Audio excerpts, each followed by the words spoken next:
Hey, how you doing? Hello, everyone.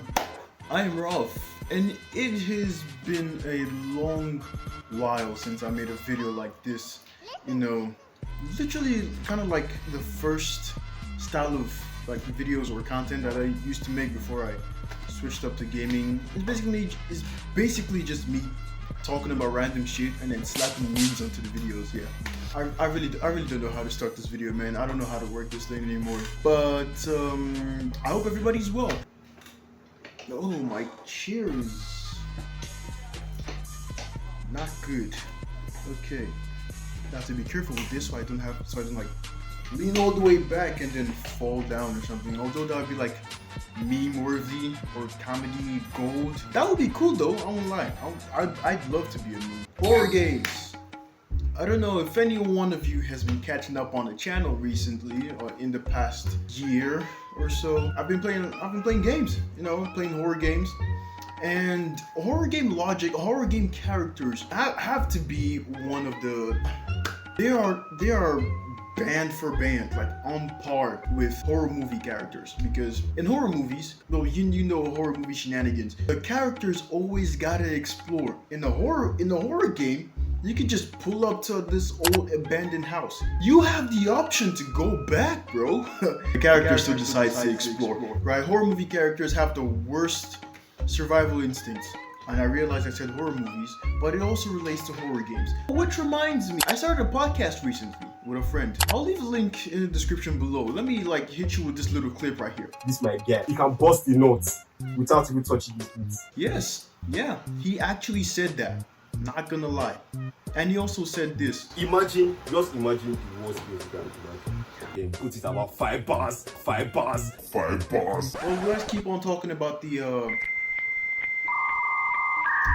what it was we was talking about. Horror game logic that makes no sense. Why is it that they always make you start out the game with no weapons? I actually know that is actually pretty understandable, especially if it's like in your own house. You're not gonna really expect anything wrong to go in your own house. But in situations where you go into someone else's house, hey, you're going hunting in the middle of the night, whatever type of ghost hunting, predator hunting, whatever. You go with no weapons, you are asking to get your ass whooped, bro. You're asking yourself to be you want to be cooked. You put yourself in a cooked situation. It's also understandable if someone captures you or something, kidnaps you or something. I guess it really just depends on the situation. So for that whipping thing, it's understandable. Why do the monsters always have shortcuts or something? I remember this game, I forget the name. It was about a butcher get captured in this you get captured by this butcher. I remember watching Corey Kenshin play this a couple months ago. But the butcher's AI goes insane in that game. Sure, there are multiple corners where you can, let's say you're chasing someone. There you can use multiple corners in the house cut off the person you're going after. Right? Look at me just stupidly trying to explain all of this, bro. I mean, he does know it's his house. He knows the layout of his house. But the way this nigga cuts you off, it's like he knows where you're about to get to. What the frick? Yes, another point. Keys. Keys in horror games make absolutely no sense. Why do we always have keys in horror games put in the most awkward places ever? You want to escape, right? You want to escape through the front door. The key is in the bathroom, or the key is somewhere in the basement, or somewhere in the attic. How was the front door key that far away? Do you see what I'm coming to? Let's say you trapped in Granny's house. The keys to all those front doors. Why is the key to the front door in the basement? I really want to know why. You think, you keep the key, probably leave it somewhere on the dining table, somewhere you have a little shelf in the living room, you put all the keys in or something like that. No. Nobody has a happy home or a home that makes sense in horror games. Because what? And why is it whenever you find the keys, it's always being guarded by some demon or something, bro? I'm just trying to get out the house, bro.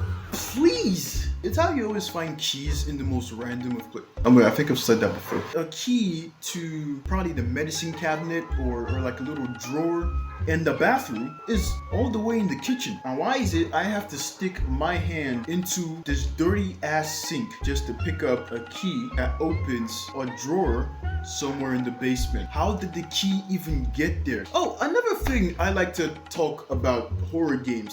The house. They are never clean. The houses of these monsters or evil people that capture you in the game, their houses are never clean. Why do they always live in such filthy conditions? It's actually very concerning. Me personally, I feel bad for them. They always have like rats running around or raccoons running around and cockroaches moving about in the house. You get what I'm saying? Why it always be like that, bro? You never see a horror game character like the evil person. You never seen their house being clean and all. In fact, if they do have a clean house, we should be even scared. That should be the horror of the game, bro. The house is clean. I'm having too much fun talking about this, man. Like, what the frick? Why can the bad guys of the horror games, why can they tank gunshots? They're regular ass people, to be honest, that just become incredibly and freakishly strong. Why am I shooting more than 5 bullets of a shotgun just to take down some dumbass in a pig head mask? Hello? Doesn't make any sense to me. Why you be able to tank all the... Bro, I'm hitting you with like 5 gunshots from shotguns, bro, and you tank it. Now I'm done with this, bro. A lot of times they never mention any magic or any supernatural powers. So tell me why you've become all of a sudden indestructible. They just be capturing anybody. Horror games make no sense, man. They may make no sense, but I'm still gonna play them. I really miss making videos like this. If you see a creepy slide in the woods, please, I am begging you, for your own safety and for your own happiness and joy, don't go towards it, walk away from it. Much love. Thank you.